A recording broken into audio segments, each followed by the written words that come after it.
slavery. Brandon, if you want your mail, you got to say that number. They come by there, they can say Cook. Cook. I can't say yeah. He's just gonna hold my mail. It's like Cook. Hey, 82867, man. Mail. Man, give me my, you know what I'm saying? Like, you making me say this number, right? So it was hell, bro. When I got home, I knew I was gonna be faced with what we call collateral consequences, meaning laws I put in place for people who have been formerly incarcerated. And I refer to them as not ex-cons, but returning citizens. Everything is in our verbiage. Everything is what we say. You know what I'm saying? If I say I'm formerly incarcerated, if I say I'm an ex-con, then I operate to some degree within that, whether it's 5 or 10% or 20 or 40%. But when I say return to citizen, I put an exclamation point on it that I was somebody before you put me in that jail cell. I'm returning back to my citizenship. So I'm a returning citizen. All right, bro. But I'm a returning citizen that's lacking resources, meaning I can't get a lot of jobs simply because I have an X on my back. That's how I made it to the social work field, bro, because no other field at the school would accept me. So I felt ashamed.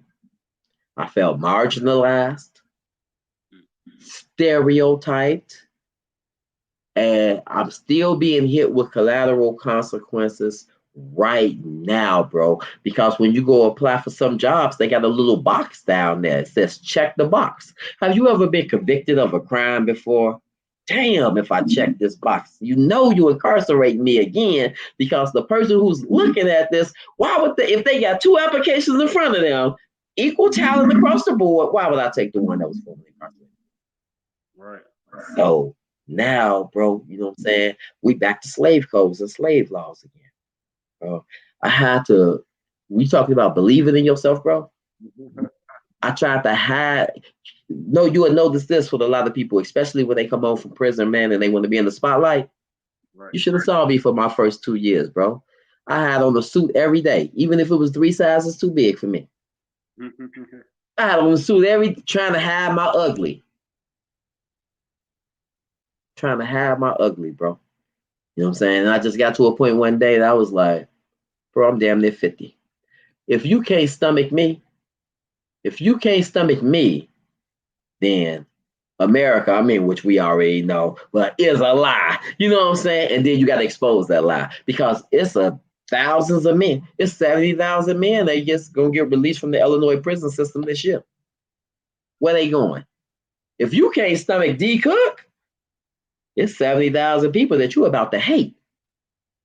So that made me, you know what I'm saying, be like, hold your head up, dude. Even though you was locked up, you know what I'm saying, for something that was weak, I did my due diligence, bro. I'm not up here saying that I was justified and I was right. Matter of fact, I'm gonna go the other way and tell you that man who did that horrific crime that got me locked up, I assassinated him in prison. I assassinated him, bro, because he was detrimental to my growth. He separated me from my wife and children. And so I assassinated that, bro. This is the man that you see living every breath I got right now, bro. Helping young men and women avoid getting incarcerated, meaning I want to prevent them. And I speak in prisons so that I can intervene and stop them from ever going back. That's what it is right there, bro. Man, that's I mean, that's just amazing, man. And it's just an unbelievable attention to your focus into just meditation, and that's a heck of faith and prayer that you had to definitely, I'm sure you did a lot of prayer, you know what I'm saying, to be able to get to that point, to be able to discover the new you know what I mean? Because and realize that, you know what I mean, like you say, the old you was detrimental to your future, to the future you of being successful and to being able to not like you say, have your mother ask another man for anything on your behalf. So, you know, in that order, man, you know what I mean? So at what point, D Cook, was it to where you decided that you wanted to get into radio and you know what I mean, spread your message that way? Word, word. Thank you for that, bro. So, man, it was crazy about the radio story, bro, is that all I really wanted to do was get interviewed on radio. I wanted to get interviewed because I wrote the book. I wrote the Right. book when I was locked up. Okay. That's another thing. I forgot to say that. When I stopped going to the yard, I just started writing, bro. I started writing raps. I started writing paragraphs. You know what I'm saying, bro? And I looked up one time I was in SEG. True story, bro. You know what I'm saying? I was in SEG. And I was in SEG where got his last name. I just call him D. His name is D, but he Ludacris' cousin. He looked just like him. No, he is uncle. He is uncle. His Mm. uncle, and he was like, "Man, that's my nephew, cousin, whatever, and stuff, right?" And I was like, "Yeah." He was like, "Yeah, man. You know what I'm saying? Champagne, Decatur. You know what I'm saying? All that too." I'm like, "Word?" He like, "Yeah." He was like, "Yeah, man." So his mom, matter of fact, it is his cousin because he said my mom and his mom are sisters. So I was like, Ludacris is your cousin. He like, yeah. I'm like, bro, I wish I had somebody famous in my damn family, man. I been wrote my book a long time ago. You know what I'm saying? He was like, "You think so?" I was like, "Yeah, bro, you should write a book about your story and maybe pass it to your cousin or whatever. Maybe it can help you, you know what I'm saying, go home or something like that." He was like, I'm like, bro. He was like, "Well, why don't you write one with me?" I was like, all right, man. I said, okay, look, how you want to do it? He was like, I don't know. I got to thinking about it, right? I was like, it's 365 days in the year. What if we wrote one page a day, bro? At the end of the year, we have a 365-page novel, right? He like, yeah. I'm like, all right, let's do it then. Let's check in every 30 days. At the end of 30 days, we're supposed to write a topic. Uh, and the first topic was, because I was trying to go deep, right? I'm in my cell, right? And one day I just asked myself, I was like, don't you know how Tim Duncan shoot a glass bank shot? It's an art to shoot a basketball. I asked myself in my cell, I said, I wonder is there an art to thinking? Mm. And I was like, let's write a chapter on that, bro. At the end of at the end of 30 days, bro, I wrote one page a day. I had 30 pages. I was like, hey, yo, D, you got yours? He like, man, bro, I was going to talk to you about that, man. Hey, man, it was good. I was like, what? You didn't write it, bro? He was like, let me read yours, man. I kind of see where I'm going with it. I let him read mine. He was like, bro, it's good, man. You should keep on writing. I was like, you think so, man? He like, yeah. So I kept writing. When I came home, I just wanted the outlet because I ended up writing like 12 chapters for the book Right. after the bridge was crossed. And the first chapter is there an art to thinking? Next time you open my book up and look at that, bro, you just gonna start laughing because you're gonna know I wrote that in my cell with Ludacris' cousin, right? So, it is, man. And so when I got home, my mother, remember my mom, she was locked up through my whole bit, right? Right. She got locked up when I was 7. For off the 60, she only had to do 30. Well, she had to do 30, not only 30, which means that she would come home when I was 37, and then she lost a couple of years in prison as well. So she came home when I was 39. But here's the thing: I was home. I just made it home like a year or 2 years, like before my mom. Wow. Just made it home before her, bro. You know what I'm saying? So I was trying to get everything in order, man. Get everything set up to have a place for my moms to come and parole home too, bro, and doing all that and setting up and getting this together as well, man. And I just remember having all that in front of me and just telling myself, like, bro, you can do this, man. You can make this happen, man.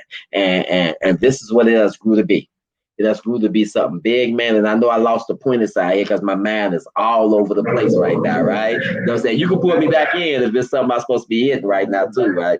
But just my mom, man, that push, that drive, and just let me know, like, you can go out there and do it, bro. And man, like I said, that was my aha moment. Hey, D, you got to come back out here, man, and take care of the business. I know I left something on the table from your question, but just Nah, that you for it's all good, man. Let me see. Damn. Cause you asked me something else right there too, man. I've been running my Yeah, mouth and man. I didn't got caught up so deep into what you saying that I didn't kind of move it on a little bit myself. But radio, uh, what got you into the radio? right, exactly. The radio portion. So pushing the book, that's twice, man, today. I got so much I want to say to you, man. It's just No, because I know it's so much. congratulations too on the book too, man. You know what I mean? I apologize. I didn't mention that you are an author as well. Oh yeah, thank you for that, bro. Salute, man.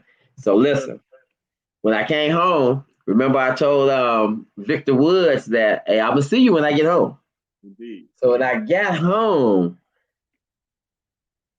I'm all on social media. My children trying to help me, like, Dad, they made me a Facebook page. You know what I'm saying? At the time of MySpace or whatever, right? And so I was able to push the book and connect with people. My mom came home like about a year and a half after me, you know, right? So, man, I had everybody in the back room. My mom came in, I gave a hug, and all the family came out. It was a great day. But I told my mom, I was like, man, mom, I got this book. Just stick by your son, man. We're gonna take this to the top. We're gonna make this happen. She's like, I'm so proud of you. I was like, I just need a radio interview now. So my mom, who had been gone for 32 years, says to me, oh, I got a friend on radio. Hey, bro, I'm gonna repeat again. She was gone for That's 32 crazy. years. So when she said she got a friend on radio, I'm thinking, how old could this person be? You know what I'm saying? Right. Right? I'm like, come on, mama. Right. You know what I'm saying? Right. Yeah, it's like, you got to keep me in the realm, keep me relevant, mama. Right. Right. Oh man, no, this is my girl. She was like, matter of fact, she was locked up with me. I was like, what? What? I was like, come on, mama. So she's like, come on. We go to the radio station, the same location where Soul 106.3 is, where I have my radio station. Right. My first radio interview, my first and second radio interview came at that same radio station. Look how Mm. God worked. Watch this. The room right next door on Gospel Rejoice 102.3 is where I had my first interview with Geraldine Smith. Mm. And I don't know if you know her or not, but that was the first lady who was put on death row Okay. after the law had changed in 1977, 79. Yeah. She was on death row, Mm. started her radio show from death row. What? Bro, she got a 30-minute radio show on Gospel Rejoice. That one phone call you get a week, that 30-minute phone call, she was doing the radio show. So What? man, bro, listen to me. So That's when that's crazy, ain't it? man. I'm trying to absorb that like right now, and I'm sure everybody that's out there in the audience is trying to absorb that. That's unheard of. Bro. Everything you're saying, man. So I'm listen, sorry. so listen. Here's the crazy part. When my mother said Geraldine Smith, I said, she was on death row, mama? I said, yeah. She said, yeah. I said, stop playing, mama. She said, I'm serious. You know her? I was like, I read her book when I was in Menard. I had read that lady book Mm. when I was in prison, bro. I read that lady book, bro. I knew her whole story. I knew Mm. her whole story, bro.